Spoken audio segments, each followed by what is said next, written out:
No doubt business is taking a hit from these protests, particularly on that very well-used trade route from Gauteng to KwaZulu-Natal. We speak now to the CEO of Business Unity South Africa, Coovadia, about the impact of the violence that's been happening in the region. Cass, thanks very much indeed for talking to us. There's the actual cost damage that business has to deal with here. We heard MEC Ravi Pillay putting that at an estimated 100 million rand. But there's also a huge hit to future investment and business sentiment, isn't there? How's Business Unity South Africa digesting this, Cass?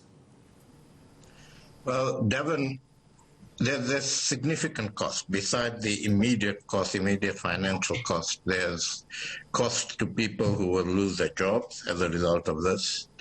It creates a very, very negative impression of our country to investors. Massive trucks burning on the road, people stoning vehicles, major arterial roads being closed. The cost is horrendous at a time when, we in the midst of an economic crisis that's been exacerbated by COVID, and not to also emphasize the point that these actions themselves are significantly negative from a COVID point of view, because they're actually breaking COVID protocols as well, possibly leading to spread of the virus as well. So it's a perfect storm. Mm-hmm. And, we need to see this for what it is. It doesn't matter who the individual concerned is. If an individual has been through a legal process and the courts have made the decision, we've got to respect that decision. The judiciary has been consistent in its approach. It is not being influenced politically. It is not succumbing to public pressure. And we need to respect that. And what we are saying is that the law authorities need to act decisively. We need to weather the storm, but act against what is essentially thuggery at the moment. And we would also urge perhaps the president, under the disaster regulations, given that these actions are also breaking COVID regulations, to, under the authority of the police, maybe mobilize some military people. But we need to act decisively on this. We need to And we need to quell this as quickly as possible. Let's talk about that presidential response, because you've actually welcomed it coming from President Cyril Ramaphosa, yet you say there's more that needs to be done, and you speak of an intervention just a few seconds ago there on what could possibly happen. Yeah, so I think that what needs to be done is we need the president and his leadership to show a firm hand here. I'm not in any way minimizing the difficulty of doing that.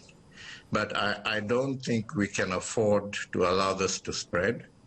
I don't think we as a country can afford, from an investment point of view, from a confidence point of view, to have marauding groups of people essentially breaking the law.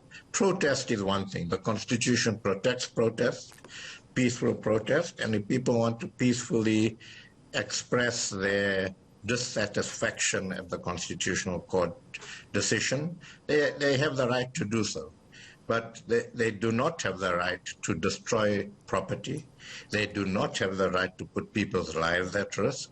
They do not have the right to create conditions in our country that could exacerbate the socioeconomic problems we have as a country. And I think we need to, as a country, and the authorities in particular, because it is in their power to do so, the authorities need to show a responsible, measured but firm response to this. Cass, we've seen some footage, if I can come in there, at major retail stores coming in on social media being looted. And even if these are just opportunists, you have a situation now where the tension is filtering into the economic fraternity. That's dangerous, especially if it's at retail stores, because it sends out a message, as you say. How do you counter that? No, absolutely. And this is thugs taking advantage of a situation. I saw some of the footage at they thrashing a retail a retail facility somewhere in Durban. We are told, certainly the head of the Consumer Goods Council of South Africa called me this morning and telling me that their intelligence says that this could spread to Gauteng. Now, we can't have that. We can't have, at a time when businesses are struggling to actually keep open because of COVID, at a time when, as a result of COVID, we are forced to close some businesses for periods of time, to then have businesses that are still operating, that are creating jobs, that are protecting jobs, that are providing services to the community. To have those businesses attacked and looted is totally unacceptable, absolutely from an economic confidence and investment point of view, but also, again, from a human point of view, it puts the lives of people in those shopping centers at risk. Cass, before I let you go, I want to get your, because of time is against us here, we've had a reaction to some time back to foreign workers on these roads, and we've seen the tensions flare up there. One would imagine that there would have been structures in place or perhaps even lessons learned from that on this very important trade route. Why isn't that sort of put to test or actually being brought up again?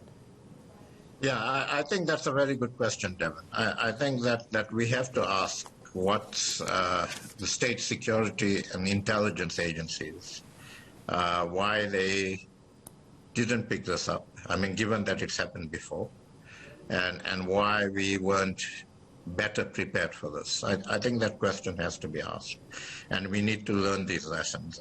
I think that we need to understand that there are forces at play in the country that are bent on destabilizing parts of the country for reasons that have nothing to do with national interest.